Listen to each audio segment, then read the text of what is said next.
Woody Brock, what's your main message in American Gridlock? My country's been good to me. It's going downhill fast. I'm worried about some 40 million people retiring on a diet of cat food souffle. People are beginning to sense this. What this book does is to say, here are 5 economic crises we've got to resolve, ranging from this lost decade that we're in, to bankruptcy for Medicare in the long run, other topics. And what I try to do in the book is to show that using better thinking, higher levels of logic, as I call it, new techniques like game theory that they teach at business schools today, you can figure out answers to these deep policy problems that aren't left-wing or right-wing in nature. You transcend the shouting match, this dialogue of the deaf, by win-win solutions.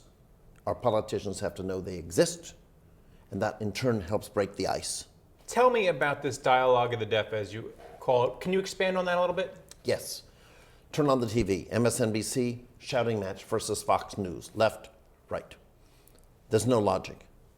No one ever learns. All you do is arm yourself on the left with more facts to support your view. It's called cherry picking in the data, and I on the right would pick facts to support my view.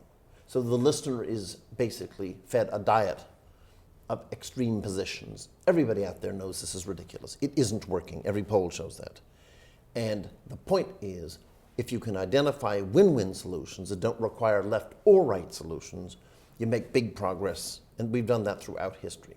And I give examples of how to do this. Well, one attack from the right against President Obama is that he redistributes wealth. What's your view, and how would you solve that? That is the deepest of all problems. I happen to have written my PhD thesis about this. I never thought any of the things I used to publish about this would matter. It is now, according to the Pew Foundation poll, the #1 issue on Americans' mind. First, forget President Obama. The right are always going to accuse him of that. The fact is the economy itself redistributes wealth. The fact is that the product of an economy, as the Nobelist Kenneth Arrow has pointed out, is a distribution of income and wealth. The question is, what's the right one?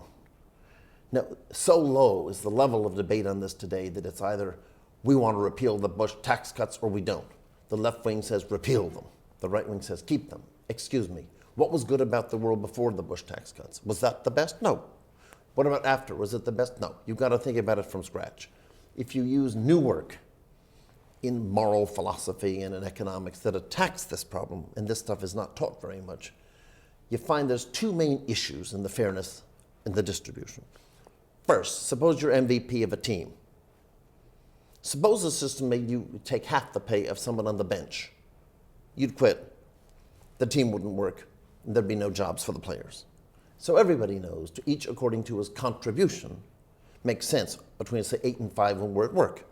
If a company pays somebody who contributes a lot less than someone who doesn't, they're out of business. Right. Then let's say you go home, it's 8 o'clock at night, and you're doing your will. And you have to ask, who needs my money the most? Suddenly you, the capitalist, are now a communist, worried about who's most needy. So in my work, what I've tried to do is to show you can integrate both, to each according to his needs and to each according to his contribution. And when you do this, it does imply, as Warren Buffett would say, that rich should be taxed at a higher rate than the poor. There is no way to justify a flat tax where everybody pays the same rate. Much as I might like that, it doesn't work. It's not fair. So finally, let's take this a step further. How do you take these principles and apply it to the $26 billion Mortgage Settlement Act that we just got this week? Well, that's small change for a $15 trillion economy. It helps people. It's mortgage relief. It's a political thing for the campaign.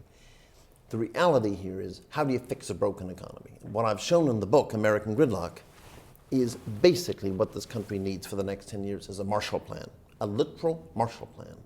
We borrow a lot of money, and you're going to say the bond market doesn't like that.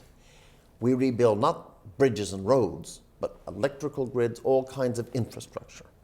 The critical point here is, if when you borrow that money and run up the debt, you invest it in projects that have positive rates of return, like the interstate highway system had a return of 13% on capital, the bond market says, we love you. We like that kind of borrowing. We don't like the wrong kind of borrowing, where all you do is leave the debt on the shoulders of the grandchildren. You see the point? Mm-hmm. So borrowing for profitable projects that make money is what we need. Mortgage relief is a tiny little piece of the problem.